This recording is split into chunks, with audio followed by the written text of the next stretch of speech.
Ayan mga karos, good morning po. Good morning, kamusta po tayong lahat? Ito, welcome back po muli dito sa aming channel. Another day and another house improvement. Ngayong araw po ng Biyernes, bali August 8. So project update tayo rito mga karos sa Riego de Dios project at saka dito sa Phase 3 project natin. Ito nga mga karos, habang lagi tayo nagre-renovate araw-araw, nakaka-share tayo ng idea. At meron din po tayong iba't ibang na-encounter, na-experience kada araw ng renovation sa iba't ibang klase ng subdivision. Pero yung madalas naman na napapanood nyo is yun dito sa Lumina Homes Project.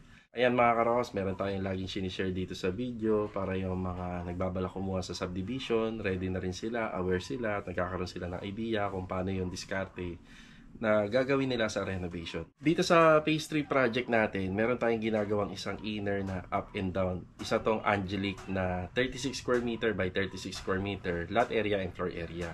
So, ang isi-share ko sa inyo, mas mahirap gawin to kumpara dun sa mga unit na talagang wala pang kapitbahay, wala pa pong kapitbahay. Yung isi-share ko sa inyo na idea, mas mahirap gawin yung ganitong bahay na meron ng katabing kapitbahay, meron na nagawa sila kapitbahay, at syempre inner unit.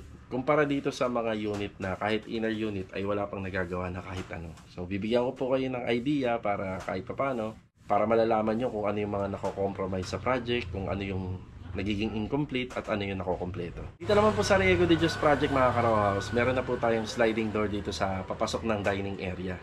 Marami na rin po nagawa dito. Inuumpisa na rin po natin yung pag-install po ng hamba at saka pinto dito sa may porch area. Tinutuloy po doon yung overall paint at saka yung installation po ng tiles. Kahapon nga po pala, nagkita kami ni client owner sa bilihan po ng mga ilaw. Ayan, bumili po kami ng mga para sa center light, sa pendant light, at saka sa mga center light sa rooms, at saka sa living area. Mga karaw, samahan niyo po kami ngayong araw po na to. Riego de Dios project update tayo, at saka dito sa ginagawa nating project sa Phase 3. Enjoy watching po! Let's go!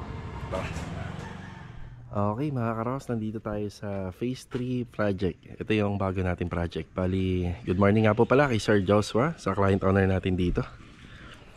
Okay, dito tayo magbibigay ng update. Bali kahapon, hindi po tayo pumunta rito. Ang isang nakakalungkot na balita, maghapon walang tubig. So walang supply yung tubig natin dito. Yan yung buhangin namin at saka graba, halos hindi pa masyadong nababawasan. Yan yung 16mm and 12mm and 10mm na ano namin dito na mga steel bars. So ipinapakita ko kasi ibig sabihin walang masyadong development na nangyari kahapon. Tapos dito naman makita nyo wala to nung nakaraang vlog. So ibig sabihin nadagdagan po yung lupa dito kasi ito na lang po yung pinaasikaso natin sa kanila. Yung elevation po kasi ng lupa nung bago tayo mag-start, masyado po siyang mataas. So ito yung isa sa mga i-discuss natin. So ibig sabihin po, may pagkakataon po. So hindi naman natin nilalahat, no. Pero may pagkakataon kasi magtataka ka bakit masyadong mataas yung tambak ng lupa. Kasi kapag ka-turn over to ni Lumina o na developer, makikita niyo po yan. Yung pinaka-bahay ng ibabaw po ng septic tank. Yan, makikita niyo po lagi yan. So sa sobrang taas ng tambak ng lupa, ibig sabihin may pagkakataon na natambakan na siya. Siguro yung nagpagawa tong magkabilang gilid na to, halos naitambak din po dyan. Kaya nagtaka din kami kasi may una na kaming panambak dati na pinahakot. Ngayon meron uli kaming tinanggal uli na lupa. So ayan, dami yan. So madalas hindi to nakikita sa ocular. Nung nag-ocular ako, hindi po natin yan or nakakaligtaan po nating tingnan yung bagay na yan. So dito naman sa kapitbahay, makikita mo naman na yung elevation nito kasi kita mo naman yung hamba nila, yung dalawang pinto o yung hamba ay magkapantay naman. So may mga unit po kasi na minsan mataas yung hamba, mababa naman doon sa kabila. Ibig sabihin po nun yung kalsada, yung may klibi po siya. Hindi naman po laging pantay ang kalsada kasi pagka umulan, kailangan na diretso sa creek or diretso po dun sa drainage ng subdivision. Yung lahat ng tubig na na-absorb dito sa kalsada. Okay, isang bagay po yan. So, bali itong bagay na to, ibobonus ko na kay client. Kasi syempre, magkano din yung hakot panambak. Hindi natin yan nakita sa ocular. So, syempre, ano na yan. Considered na yan. Bonus na kay client yan. Okay, bali, pag-usapan natin kung bakit medyo mahirap gumawa kapag may nauna ng nagpagawa. Kagaya nito, napagitnaan na po siya. ang iniisip ng iba, madali na daw yan dahil may parehang pader na. Hindi ho. Hindi po madali yon. Kasi una, kapag nagposte ka sa harapan, saan mo pakakapitin yung wall footing mo? Saan mo pakakapitin yung mga rebars mo? So kailangan mo mag wall footing sa magkabilaan at kailangan mo magpader din para may suporta itong mga poste mo sa harapan. Syempre dagdag suporta din yan. Kailangan ho kasi iskwalado lahat ng structural. Tapos pagdating sa bubong, hindi naman pwedeng nakahang lang yung bubong mo sa haba niyan. Nasa 2.6 meters kasi yung haba niyan. Kaya kailangan meron din siyang pinagtutukuran.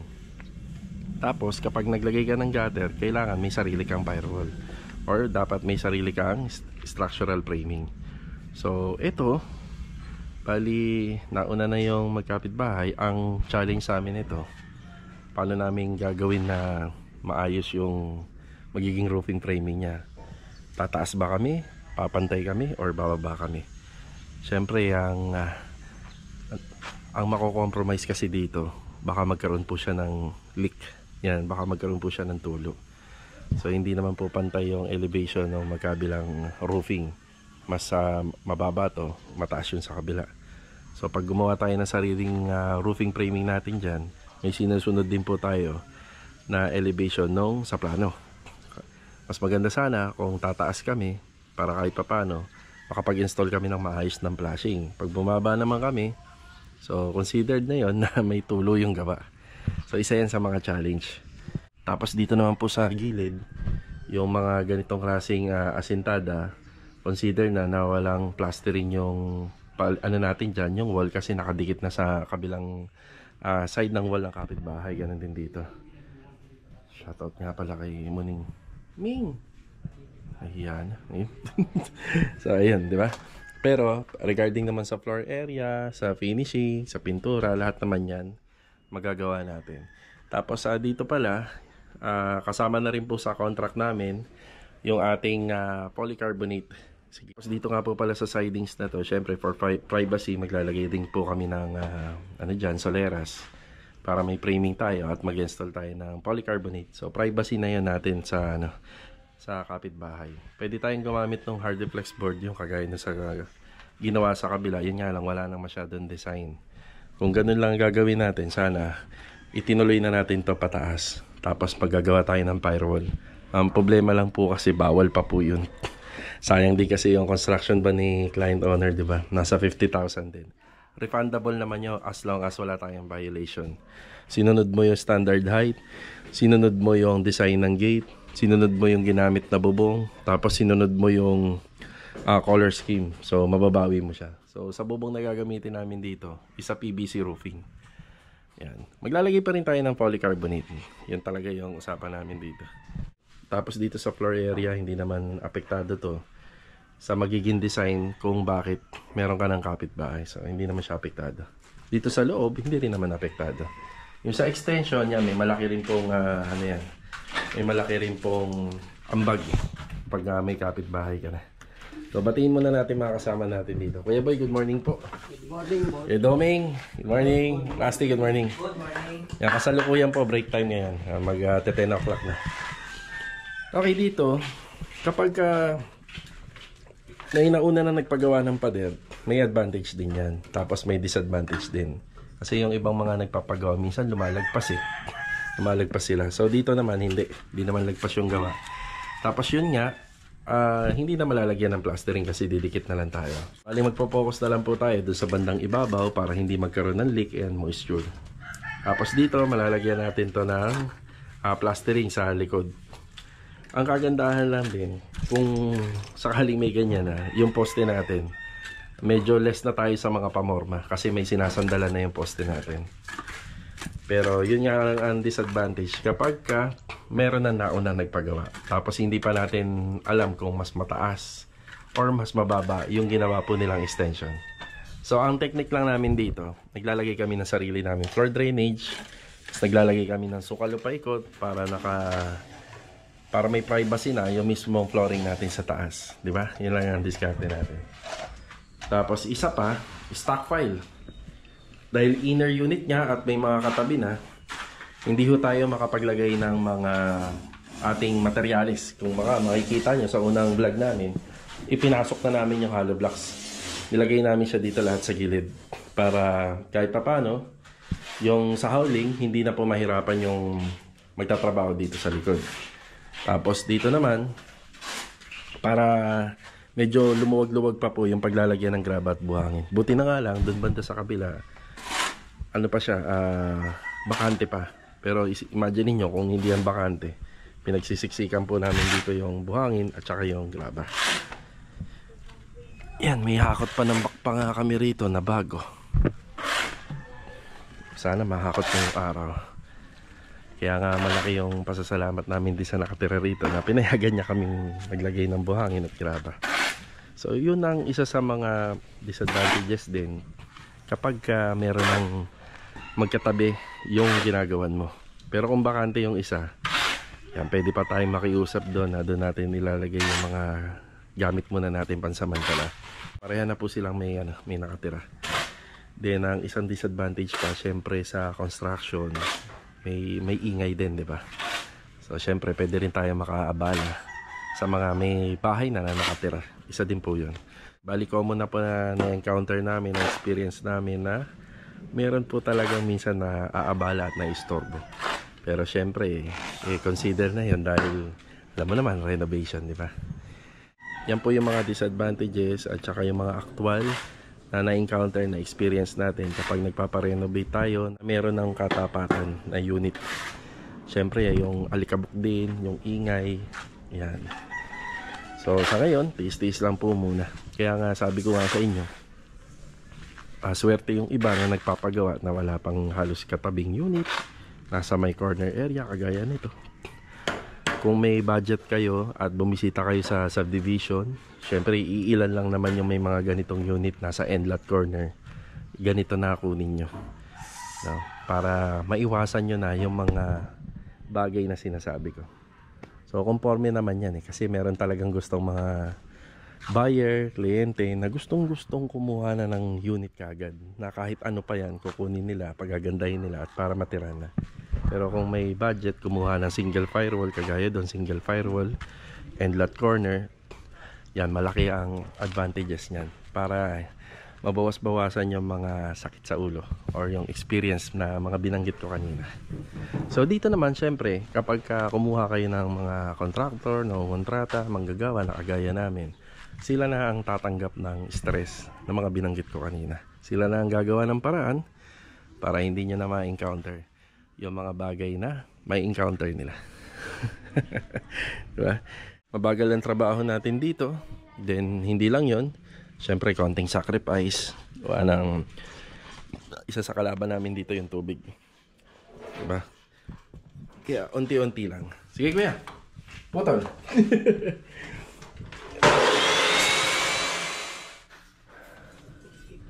Dito nga pala sa isang poste, nagpasok lang kami ng isang maliit na tubo lang. Tapos medyo hinabaan namin yung rebar dyan para malakas pa rin po yung poste namin. Yan, tapos dito naman yung sa pasingawan. So hinabaan lang namin yung rebar namin para makapal pa rin po yung poste namin. Siyempre dito, isang disadvantage, dikit-dikit nga yung bahay, walang setback. Hindi mo siya kayang itago sa labas. Hindi natin siya pwedeng ilabas. So hindi siya pwedeng naka-emboss. So kailangan nandito lang po siya sa mismong perimeter niya. So, kailangan nandito lang po siya inside ng 2 meter by 2 meter dimension. So, nandito lang siya. So, yun lang mga disadvantage dyan. Kailangan mo siyang itago para pag sa finishing, hindi mo siya makikita. So, dito naman, yung pinaka magiging floor drain natin sa slab, detress na tubo yan.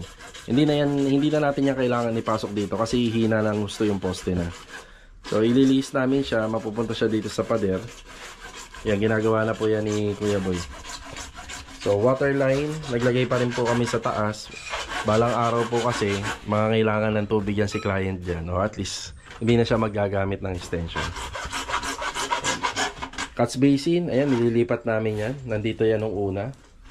Eh, may ano kami dyan, asintada, pataas. So, lipat na namin siya dito sa pinaka gitna. Total naman, nandito yung lababo. Dito yung location ng ref. So, lababo, then cooktop. Ang gusto ni client, bandang igit na yung pinakalutuan, yung cooktop. So, depende yan. Titingnan ko muna yung kanyang cooktop kung malaki o maliit. Yan, bali alis na muna tayo rito kasi hindi sila makatodo ng trabaho dahil nagbablog tayo. Yan, para makapag-ingay na rin sila. Dire-diretso na. Yan, kahit naman papano nakapag-poste na kami. Yan yung pangatlo kasi may naipon tayo na tubig kanina madaling araw. Yan kanina, yan nakapag-poste na. Yan, dire-diretso na. Kahit mauna namin tong labas para dire-diretso ang trabaho. Tapos yung medyo agua doon tatanggalin namin. Yung grills na design nitong frontage, tatanggalin namin yan, tabingi. Yan, itutuwid namin. Tapos syempre pipinturahan yan. Pati naman yung harapan ng bahay pipinturahan. Isa pa sa mga disadvantage, yung handamyo na tinatawag. Kunyari, nagkaroon na po ng ng bubong, nabubungan na natin, may possibility pa rin na maapakan natin yan dalawang bubong na. Kung wala pa po sana yan, makakapag-andamyo tayo magkabilang gilid. Kasi syempre, pipinturahan natin yung banda dun. So, slight lang naman at lagi lang tayo magpapaalam sa mga kapitbahay. Yan, mababait naman yung kapitbahay natin dito. No, Ras, no. Mababait naman sila. Okay. Siya pala, pakakaro. Shoutout nga po pala kay Sir Antonio Piong Ramos. Laging nanonood po dito sa Mississippi, USA. Yan, God bless po sa inyo. And always ingat po palagi. Ito mga karos, disclaimer lang. Hindi naman porket na marami tayong ipinapaliwanag sa mga vlog natin, sa mga location ng unit, ay hindi na po kayo kukuha. Bali, nakadepende pa rin po sa inyo yan. Depende sa budget nyo, depende sa prepared na area nyo, at depende kung napupusuan nyo talaga na kumuha ng mga unit sa subdivision. Whether na may nauna na nagpagawa sa magkabilang unit, whether na wala pa. Pero syempre, kung wala pang nagpapagawa at nauna ka, napakalaking advantages po nun. Diba? Pero ang disadvantages nun, syempre, pag nagpagawa naman po yung dalawang magkapitbahay nyo, so tanggapin na natin na nandyan yung mag-aalikabok, nandyan minsan yung maingay. At syempre, nandyan yung minsan na makalat. So ito mga karo, sana nabigyan ko po kayo ng idea regarding po dito sa pagkuha ng ganitong klaseng bahay. Sana nakapulutan nyo po ng idea. Malamang marami pa akong dapat na nasabi pa, pero sana lahat ng mga napaliwanag ko tungkol sa ganitong klaseng unit renovation ay nabigyan ko kayo ng idea. Diba? Mga karos, hapon na, nandito tayo sa Riego de Dios Project. Magandang hapon at magandang araw sa mga client owner namin, lalo-lalo na dito kay Catherine. So ito yung ating last part ng ating vlog ngayong araw po ng Biyernes. So update, balik kahapon pumunta rito sila client owner after natin magkita dun sa ANS Lamps. Dumiretso po sila rito. Yan, meron lang kaming konting mga pinag-usapan pa at nakita na nila yung mga karagdagang pinagagawa natin dito. Okay, bali dun sa taas, sa second floor, 1, 2, 3, meron lumang mga bintana na tinurn over sa kanila. Halos lahat ng iba, puro bago na, sliding window. Yun dito sa ginawa natin sa extension, yan bago po lahat yan, pati yun nandito sa baba. Yung mga bagong bintana na sinasuggest ko sa kanila na baka kaya pa, palitan na rin po natin yun. Diba? Kasi iba yung framing nun, iba din yung salamin na ginamit doon. Ito po kasi puro reflective mirror na.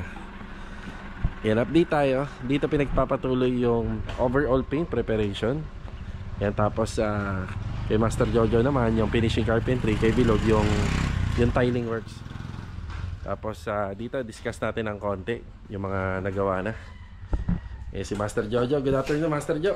Hi, good afternoon. At tinutuloy niya rito yung sa mga finishing carpentry cabinet. Tapos meron ding onting pagbabago pa. Ito na nga po pala yung sliding natin dito, sliding door. Ang panel nito 4. Yan, 4 po yan. Yan, 1, 2, 3, 4. Pagka ganyan yung style, yung opening niya medyo mas malaki. Pero kapag dalawang panel lang, yung opening niya medyo kalahati. So ito lalagpas pa sa kalahati ito. Yung opening niya. So 100%, bibigyan ka ng opening nito ng mga nasa 55 to 60%. So kung sliding door, hati lang sa gitna, 50% lang. Yung gusto kasi nila client medyo maluwag. Kaya ganyan yung pinagawa. So ito yung window dito, yung mga bagong window na yan. Dito, bagong window na rin yan. At saka dito, yung mga bagong window. Tapos ginawa na nga pala nila kahapon dito itong ating hamba. So 100 centimeter or 1 meter po yan. Kasi ang gusto namin dito kapag umuwi kami, nasasarado na natin. So nako-close na natin yung buong loob ng bahay dahil nasa interior phase na po tayo, bali finishing phase na. Yan, kinabit na ni Bilog yung kulang na tiles dito kasi nandito na yung hamba. Bilog, good afternoon, Log.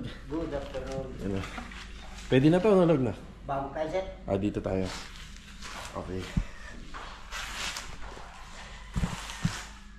Ayan, patapos na. So sa reflective kasi, nakikita mo yung labas. Pero yung sa loob, pag ganyan maaraw, hindi mo nakikita yung loob dito. Diba? Saradong sarado na siya.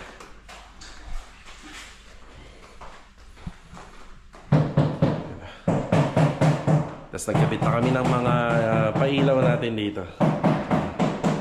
Kinabit na natin para kahit pa paano maliwaliwanag na. Yan dito wala pa. Yan. Si Louie malapit na rin palang pumunta rito para magtrabaho sa mga tiles dito sa toilet and bathroom. Storage, TV console, yan na, halos malapit na tayo rito.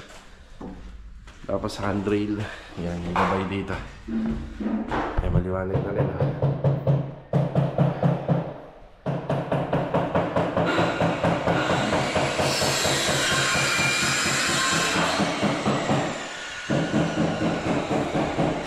Maputi na rito. Kuya Philip, good afternoon po, Kuya Philip. Okay. Okay, ang may konting pagbabago dito. Gawa ng, hindi ko alam na huli na nila sinabi, double deck pala. Siguro, biglaan na lang po yung decision nila. Biglaan na lang pong nagbago. Ito kasi cabinet na to, dapat nandito yan, isang haba. Tapos ang gusto nilang mangyari dito sa kwarto na to, bali double deck na lang po daw dito. Kaya yung overhead cabinet natin dito, medyo umiksi na lang po siya kasi may pintuan. Pero dito, maglalagay pa rin kami ng ano rito, yung hanger rod. Bali naging ano na lang yata to, Joe. Ano to? Open? Paano to? Open ba yan? Ito, dalawa. May ano yan, may pinto. Pero wala na kasi nga sa side na lang. Okay, bali ang unang plano ko talaga kasi yung aircon na yan nasa gitna. Tapos dito, nandito sana yung overhead cabinet. Tapos nasa bandang gitna po yung bed frame. So yun. So buti na lang, nahabol nila client nung pumunta sila rito. Kaya agad nating binago. Tapos dito sa master's bedroom, yan, kompleto na pala.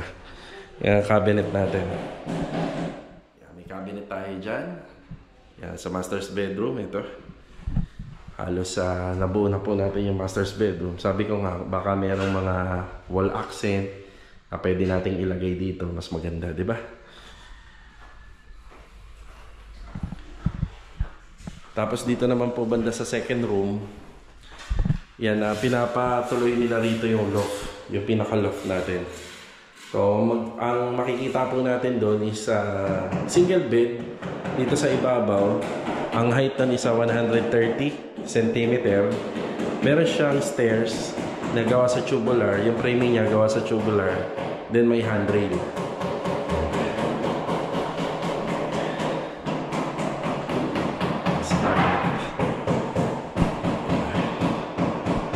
Pansin niyo yung ilaw natin dito, halos 2 pin light lang kasi yung dimension nito liliit na pag nailagay yung cabinet.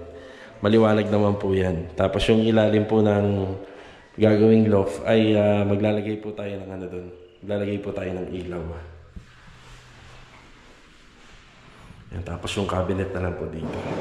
Yan, may center light po to isa. Yung mga binili po namin kahapon, center light. Yan, tapos pendant light dito. Dito sa master's bed, center light. Tsaka dito sa third room, yan, center light. Marami pa ba tayong acrylic sealant, kuya? Meron pa? Pag-umatak pa lang siya. Ayun, pang ano na, pang saktuhan lang. Tuwan dito siya. Yan. Malaki-laki po kasi itong bahay na to. Hindi rin biro itong ginagawa namin. Malaki po siya. Mukhang malapit na matapos si Kuya Philip dito sa second floor kasi ang ano lang natin is primer. hanggang primer lang tayo. Para hindi po masyadong maaksaya sa pagpa-primer. Kasi kapag natapos natin yung primer dito lahat ng malinis, saka tayo magta-top coat ng malinis, di ba?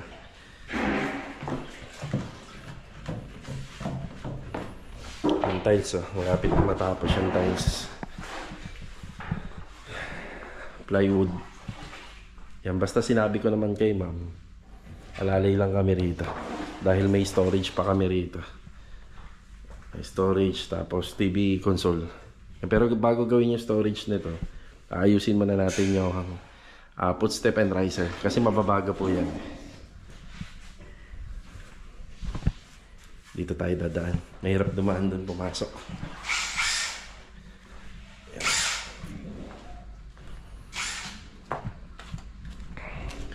Tapos dito, ordinaryong tiles na lang po yung ikakabit. Yan, bibilan na natin ng tiles sa mga susunod na araw. Baka bukas pwede ko nang bilhan to. Ayan o. Yan, malapit na rin bumaba yung pintor natin dito para mamasilyahan na.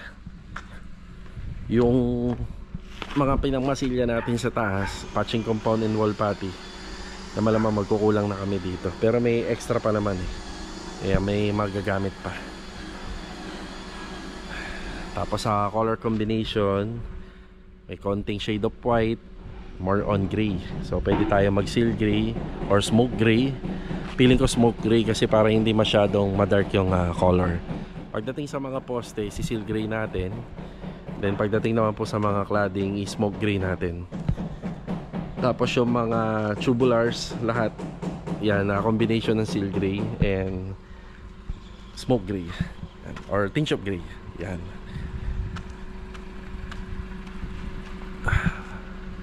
Bale, ito mga karaos, hanggang dito na lang po muna yung vlog natin. Yan, ngayong araw po ng Biyernes. Yan, maraming salamat po muli sa pagbisita at walang sawa niyo po suporta dito po sa aming channel. Yan, kita-kita na lang po ulit.